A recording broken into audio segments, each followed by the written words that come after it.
c'est cool. Entreprendre heureux, c'est mieux. Bienvenue dans Bien dans ta boîte.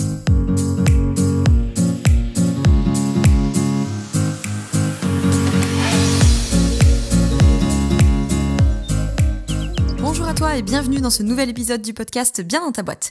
Aujourd'hui, je te retrouve avec un épisode de la plus haute importance, puisque comme tu l'as vu dans le titre, on va parler de comment réussir son appel découverte, ou en tout cas peu importe la forme que ça prend chez toi, un appel découverte, une séance découverte, une séance préliminaire ou quoi que ce soit. On va parler de comment réussir ce truc-là. Alors, petit nota bene, je le précise d'avance. Dans cet épisode, on va pas parler de marketing, on va pas parler de comment réussir l'appel découverte au sens comment vendre, comment closer le prospect, c'est pas ça. Cet épisode de podcast, il s'adresse à tous les professionnels de l'accompagnement, que vous soyez coach, thérapeute, consultant, formateur, travailleurs sociaux, etc. Bref, vous faites de l'accompagnement d'êtres humains. Et donc, l'appel découverte, ou encore une fois, peu importe la forme que ça prend dans ton business, c'est fondamental pour la réussite de l'accompagnement. C'est-à-dire que quand on est un professionnel de l'accompagnement, la réussite de l'accompagnement ne se joue pas de la première séance à la dernière séance. Ça se joue avant la première séance et ça se joue dès l'appel découverte. On va dire appel découverte pour faire simple, mais encore une fois, peu importe la forme que ça prend chez toi, la séance préliminaire, ça se joue dès ici dans ce qu'on appelle l'évaluation de la demande. Si l'évaluation de la demande, elle est entre guillemets ratée, c'est tout l'accompagnement qui va se retrouver à côté de la plaque. Concrètement, je pense que si tu es accompagnant, tu t'es au moins une fois retrouvé dans ce genre de cas, c'est-à-dire que l'analyse de la demande, elle est pas, entre guillemets, impeccable, on attaque l'accompagnement, ça se passe pas trop mal, et puis là, ça va commencer à être compliqué, c'est-à-dire que le prospect, le bénéficiaire, par exemple, ne fait pas les exercices interséances. Il annule les séances à la dernière minute. Il n'est pas investi dans son travail. Il conteste. Il vient en réactance.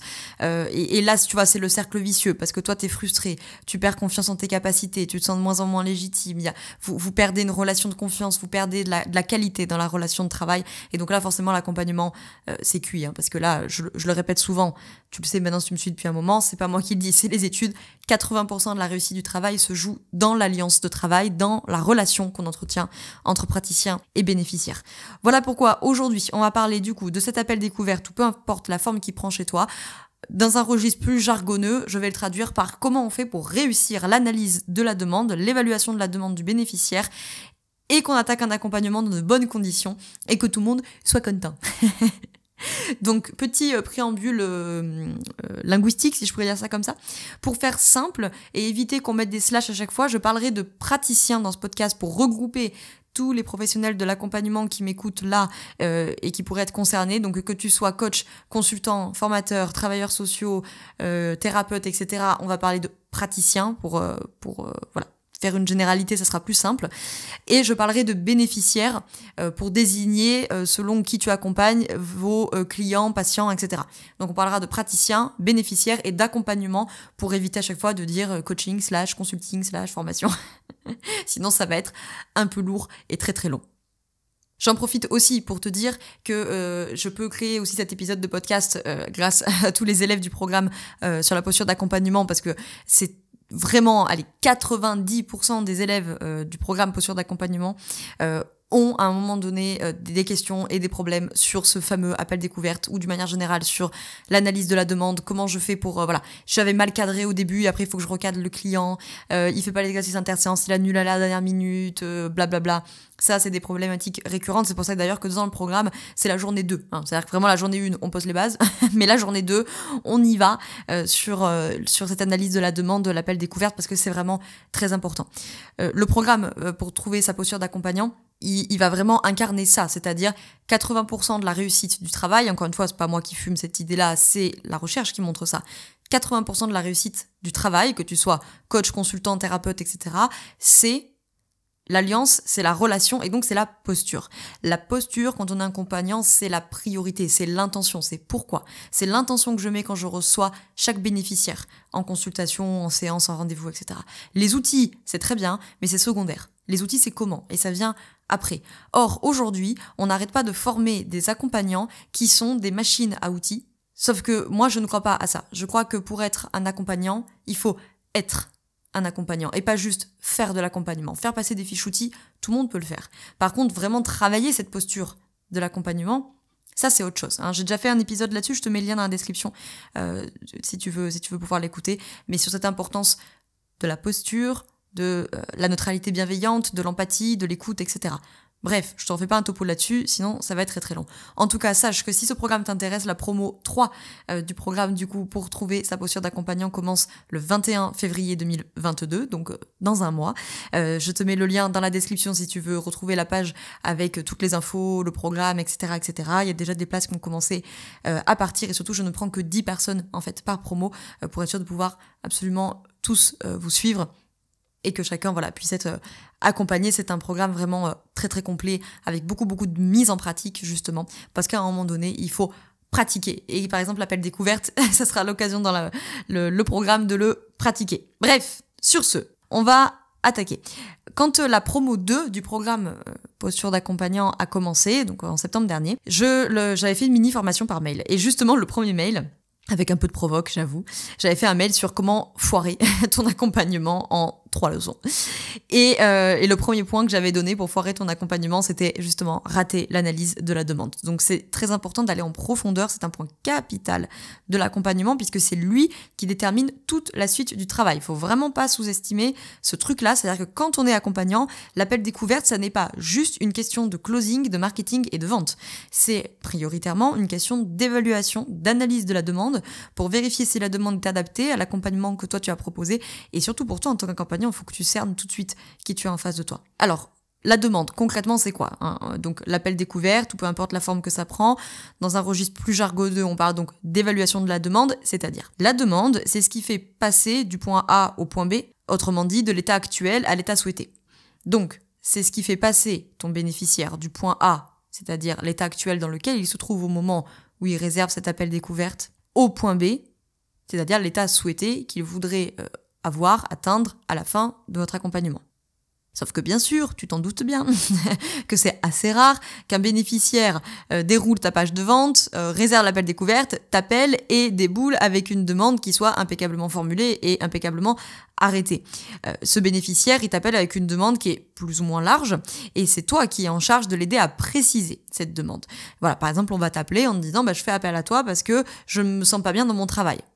Ok, tu sens pas bien ton travail, c'est-à-dire, ça se manifeste comment, à quoi tu l'observes, quand est-ce que tu es pas bien, bon bref, je vais après te partager des questions qu'il faut poser. Donc la première chose à se demander, ça peut te paraître un peu couillon, mais c'est le plus important, c'est est-ce qu'il y a une réelle demande de la part du bénéficiaire ? Alors là, tu vas peut-être me dire, enfin, t'es un peu couillon, Besson, je veux pas te contrarier, mais enfin, s'il m'appelle, a priori, c'est qu'il y a une réelle demande. Pas toujours. Pas toujours. La demande peut être claire, effectivement. La demande peut être ambivalente, elle peut être diffuse, je vais en parler après, mais elle peut être aussi inexistante. C'est-à-dire, soit il n'y a pas de nécessité d'accompagnement, ça arrive des fois, soit il y a nécessité d'accompagnement, mais la demande, entre guillemets, elle est autre, c'est-à-dire que ça ne sera pas fait par tes soins. Si par exemple, soit tu es coach et qu'en fait, la demande relève plutôt d'un accompagnement de consulting ou relève de, d'une psychothérapie, il y a bien une demande, mais à ce moment-là, tu devras la réorienter puisque c'est pas toi qui pourras l'assurer. Donc, si on a une réelle demande d'accompagnement, la question, c'est est-ce que cette demande telle qu'elle, elle est adaptée ou est-ce qu'elle peut être ambivalente ou elle peut être diffuse ? La demande diffuse, c'est le bénéficiaire qui est assez éparpillé. C'est un peu, je veux que ça change dans ma vie, mais je sais pas trop quoi changer. Donc, il faudrait toucher un peu à ça, puis il faudrait toucher un peu à ça, puis il faudrait toucher un peu à ça, puis il faudrait toucher un petit peu à ça. Bon, voilà. C'est éparpillé. Cette demande peut également être ambivalente, alors ça c'est généralement le cas le plus récurrent et celui qui casse le plus les pieds aux élèves qui arrivent dans ma formation à la posture d'accompagnant, c'est la demande ambivalente, c'est je veux que ça change dans ma vie mais moi je ferai pas d'effort pour que ça change. Je caricature mais c'est un peu ça. Donc là il y a une demande ambivalente, celle-ci généralement est la plus récurrente, la plus courante, la plus problématique et celle qui casse le plus les pieds après dans l'accompagnement si ça n'a pas été cadré dès le début. Donc là, il faut faire très attention parce que si tu valides l'accompagnement avec une demande qui est bancale, après c'est tout l'accompagnement qui va se retrouver bancal. Donc je te proposerai après quelques questions à ne surtout pas oublier pour pour pas te retrouver piégé, déjà, il faut évaluer la demande. Évaluer la demande, ça veut dire qu'il faut mesurer l'ampleur du problème, il faut faire le tour du problème, il faut faire le tour de ce qu'on appelle l'écologie du problème. C'est-à-dire à la fois les aspects objectifs de ce problème, par exemple, un prospect qui te dit qu'il perd du chiffre d'affaires, bon bah là, ok, il y a un aspect vraiment objectif qu'on peut quantifier, qu'on peut mesurer, mais aussi les aspects subjectifs du problème, c'est-à-dire, par exemple, qui te dirait j'ai de moins en moins de motivation. Voilà, donc là, bon, bah, on peut pas le quantifier, on peut pas le mesurer, mais pour autant, ça reste un problème pour le bénéficiaire. Donc là, il faut vraiment faire le tour du problème. Donc ici, on va poser plein de questions du type, ok, en quoi c'est un problème pour toi? Quand est-ce que c'est un problème pour toi? Comment le problème se manifeste, etc. On n'hésite pas à poser des questions là-dessus. Alors on est d'accord, hein, c'est pas la peine pendant 45 minutes de leur faire répéter la même chose, hein. Mais faites le tour. Faites le tour de l'écologie du problème. Je vais te proposer quelques questions à ne surtout pas oublier de poser. Ça va être lié à ce qu'on a vu avant. La première question que je t'invite à ne surtout pas oublier dans l'appel découverte, c'est pour qui est-ce que c'est un problème? Est-ce que c'est vraiment ton bénéficiaire qui rencontre ce problème? Ou est-ce que c'est un problème pour son conjoint? Est-ce que c'est un problème pour son patron? Est-ce que c'est un problème pour les associés? Est-ce que c'est un problème pour un ami? Est-ce que, etc. Alors ça, tout particulièrement si vous accompagnez des entrepreneurs, posez cette question, est-ce que c'est vraiment un problème pour toi ou est-ce que c'est un problème pour l'associé, pour les salariés, etc. Si tu accompagnes des couples, évidemment, est-ce que c'est vraiment un problème pour toi ou est-ce que c'est un problème pour ton ou ta conjointe? Et encore plus si vous accompagnez des enfants. Hein, évidemment, les enfants, est-ce que c'est vraiment toi qui rencontre un problème ou est-ce que c'est les parents, l'école, etc. Une autre question qui est très très importante et qu'il ne faut pas oublier quand on fait cette séance préliminaire, c'est de demander aux bénéficiaires sur quoi on peut vraiment agir. Ça pourra t'arriver que des bénéficiaires t'exposent des situations qui les peinent, qui les mettent en difficulté, mais ils n'auront pas de pouvoir d'action sur la situation. Donc là, attention de ne pas valider la demande d'accompagnement en état parce que tu fonces directement dans une impasse. Je te prends un exemple. Le bénéficiaire t'appelle, voilà, je vous appelle parce que mon patron est vraiment insupportable. Ok, soit, mais cette demande-là, en fait, on n'a pas de pouvoir dessus. On aurait une capacité d'action sur comment je perçois la situation, comment je vis ma relation au travail, comment je vis ma communication avec mon patron. Ça, on peut faire quelque chose. Par contre, la demande, je veux faire un travail de coaching parce que je ne supporte pas mon patron, mais si le patron c'est un couillon, ça, on pourra pas y faire quelque chose, en fait. Donc ça, il faut faire très très très attention. Troisième question que je t'invite à toujours poser en appel découverte, toujours demander s'il y a eu une tentative de travail antérieure sur le sujet. Ça permet d'évaluer le degré de maturité de la problématique. C'est-à-dire que selon la problématique, il faut s'assurer qu'il y a déjà eu une tentative de travail antérieure, ou en tout cas s'il n'y en a pas eu, toi ça va te donner une indication sur qu'est-ce qui a déjà été travaillé, avec qui ça a déjà été travaillé. Ça peut aussi t'indiquer, moi ça m'était arrivé il y a quelques années, quelqu'un qui me dit « Ah bah oui, j'ai vu 7 ou 8 psychiatres en 2 mois. » Oula, là, ça sent pas terrible. Alors certes, il y avait un travail antérieur, mais bon, c'est pas terrible. Et à l'inverse, une personne qui te dit que ça fait des années qu'il y a un problème et que ça lui bouffe la vie, machin, mais qu'il n'y a jamais eu de tentative de travail antérieure, ça veut pas dire qu'il faut pas le prendre, hein, c'est pas ça, mais c'est juste toi, ça te donne une indication sur le degré de maturité de cette problématique.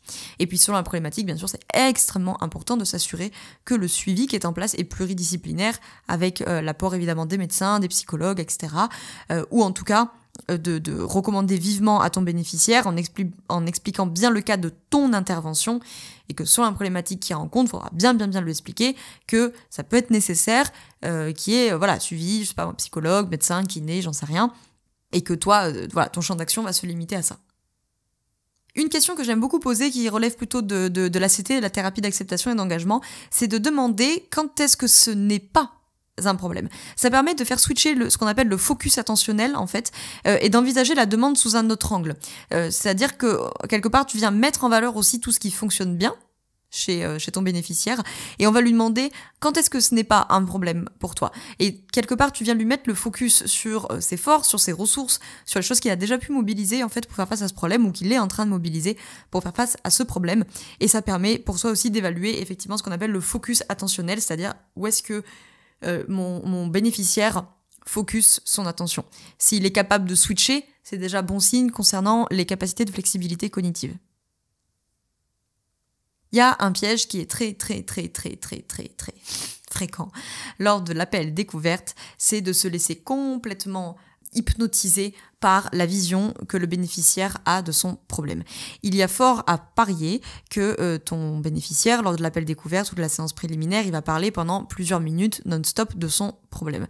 Donc le risque pour toi, c'est de te laisser complètement avoir, entre très très très gros guillemets, parce qu'il n'y a pas une volonté de te manipuler, pas du tout. Mais c'est juste que ton bénéficiaire, lui, il vit cette réalité-là, en tout cas il vit sa réalité à lui, et il est convaincu de cette réalité-là.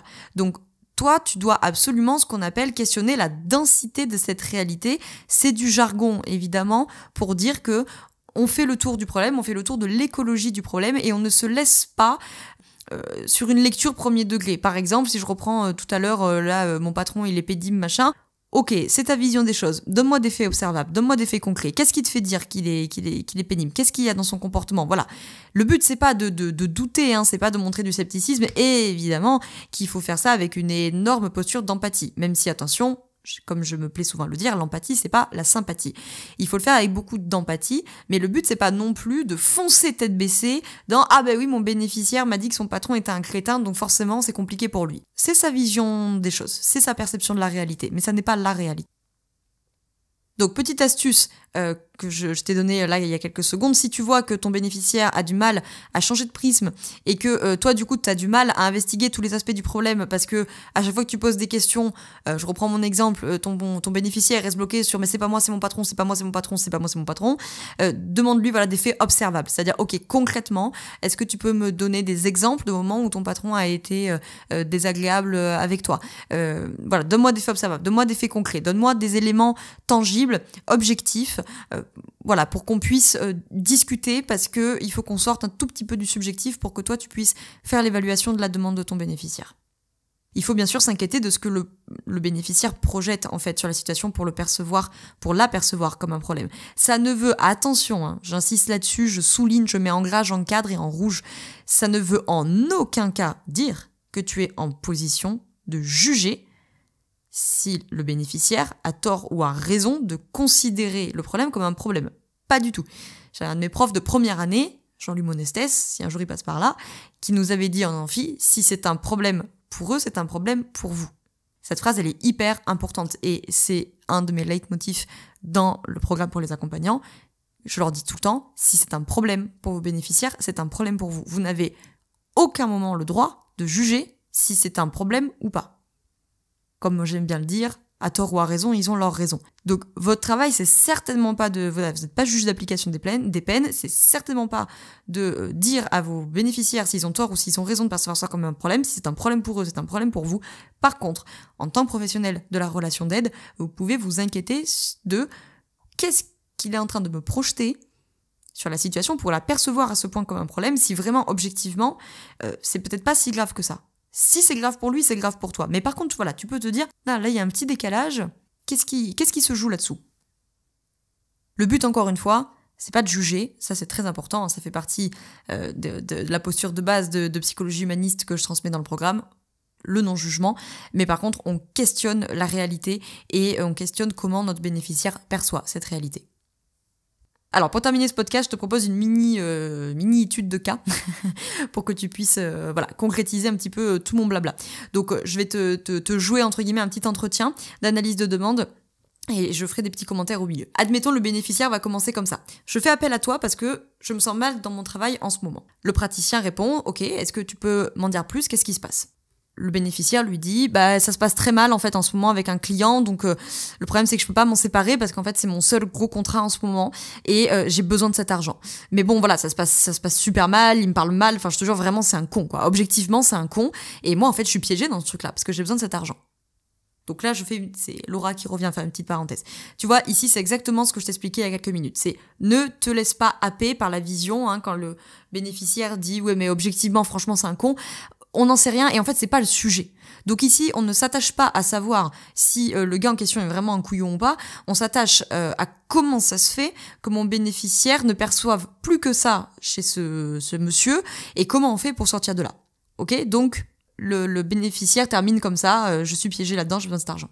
Le praticien répond, bien sûr, je comprends. Ok, parenthèse, c'est un marqueur d'empathie, je comprends. Ça ne semble pas évident cette affaire, ok, on réassure.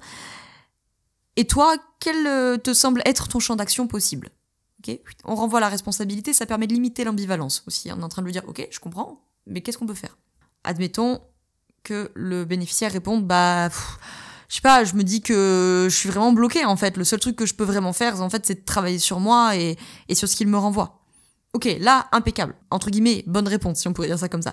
Impeccable parce que le bénéficiaire a conscience qu'il ne pourra pas lutter pour changer la personne qui est en face. Donc, elle est en position active envers elle-même, donc là, c'est très bien.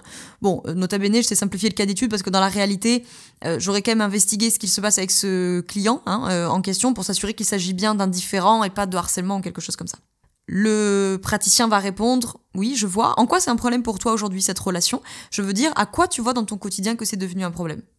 Ok ? On te demande des éléments observables. Et puis, admettons, le bénéficiaire va répondre « j'ai toujours mal au ventre. » Ok, ça, tu te le mets dans un coin de ta tête, investiguer. Troisième centre énergétique, si jamais tu bosses en méthode holistique. J'ai toujours mal au ventre avant nos points téléphoniques, j'ai plus aucune motivation, j'ai aucune envie de travailler avec lui, j'en ai ras-le-bol. Ok. Là, elle est en train de t'apporter donc ce que je te disais plus haut, c'est-à-dire les aspects subjectifs du problème. J'ai plus de motivation, j'ai plus envie. Donc on a des éléments, on a regardé des aspects objectifs et on a regardé aussi des aspects subjectifs.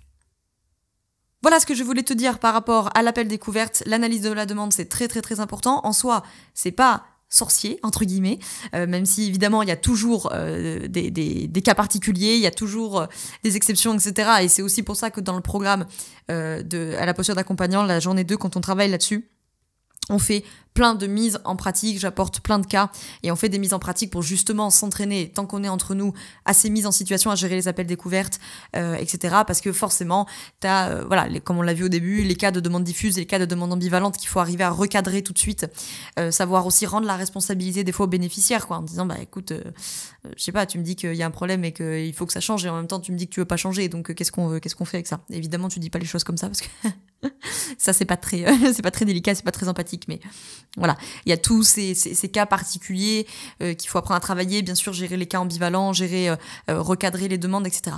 Mais si déjà avec l'appel découverte on est au point sur ok, le bénéficiaire, il y a un problème, en quoi c'est un problème pour le bénéficiaire, qu'est-ce qu'il projette sur la situation pour voir la situation comme un problème, quand est-ce que c'est un problème et quand est-ce que ça n'est pas un problème, pour qui est-ce que c'est un problème, etc., qu'on a des faits observables, des aspects subjectifs, des aspects objectifs, blablabla.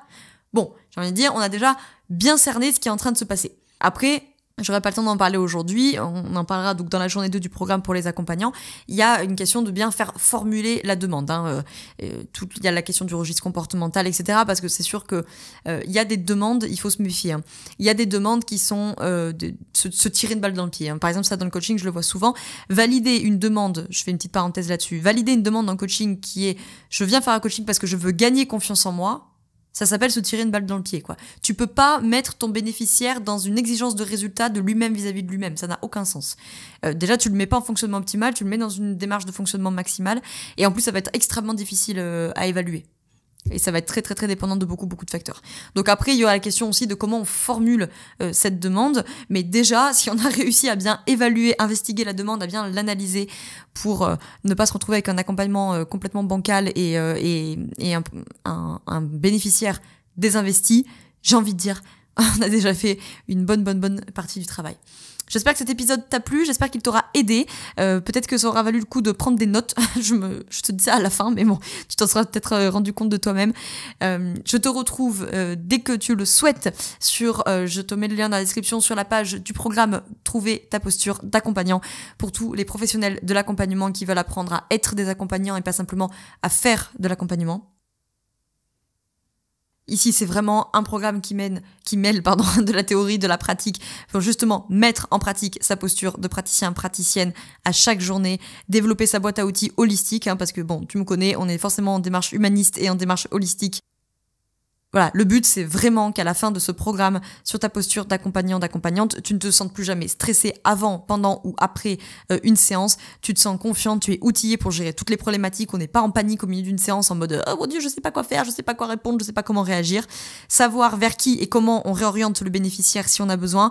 Acquérir une compréhension beaucoup plus globale des enjeux des clients, réaliser des accompagnements plus efficaces, des résultats plus tangibles et puis surtout avoir des alliances de travail qui sont beaucoup plus fortes. Je ne veux plus que tu te retrouves désemparé pendant une séance en mode « Oh mon Dieu, mon bénéficiaire s'est mis à pleurer, il s'est énervé, il a claqué la porte, il m'a apporté un trauma, quelque chose de difficile, je sais pas gérer. » Non, ça c'est notre posture d'accompagnant. Et je le dis tout le temps, et les élèves du programme le savent très bien, hein. Quand t'es accompagnant, même si tu accompagnes de la stratégie Instagram, tu peux te retrouver avec une crise de larmes, tu peux te retrouver avec un vécu difficile. Même si toi, tu feras pas la prise en charge de ce vécu parce que toi, t'es coach Instagram et que ça n'a rien à voir. Quoi qu'il en soit, il va falloir savoir réagir et pouvoir avoir une fonction, ce qu'on appelle la fonction contenante, avoir une fonction contenante qui est suffisante, sinon on va casser la relation avec le client ou la cliente et du coup, on va être sur des accompagnements beaucoup moins efficaces et beaucoup moins tangibles pour eux. Toutes les infos sont sur la page dont le lien est en description, comme ça tu as toutes les infos et tu peux justement réserver ton appel découverte, puisqu'on a parlé de ça pendant une demi-heure. À partir de cette page-là, je te mets également le lien dans la description, remarque, ça sera plus simple. Comme ça, on a 30 minutes environ pour discuter, que tu m'exposes la situation et que moi je puisse te parler davantage du programme et qu'on s'assure que ce programme puisse répondre à tes objectifs. Les places étant limitées, je t'invite à t'occuper de ça rapidement et voilà, à nous rejoindre pour cette promo 3. En plus, j'ai rajouté une nouvelle journée que j'ai très très hâte de pouvoir vous partager. Mais bon, tout le programme est sur la page, donc tu auras toutes les infos. Je te remercie d'avoir écouté cet épisode jusqu'au bout. J'espère qu'il t'a plu. Si c'est le cas, n'hésite pas, et que tu es sur Apple Podcast, à laisser 5 étoiles sur iTunes. C'est gratuit, ça prend 2 secondes. Moi, ça m'aide à faire connaître le podcast. Et puis, pourquoi pas, à le partager à d'autres professionnels de l'accompagnement qui, peut-être autour de toi, selon toi, pourraient avoir besoin de travailler sur cet appel découverte qui est extrêmement, extrêmement important. Je te remercie de m'avoir écouté. Je te souhaite une très très belle journée ou une très belle soirée selon quand tu m'écoutes. Et surtout, je te souhaite d'être bien dans ta boîte. Ciao, ciao.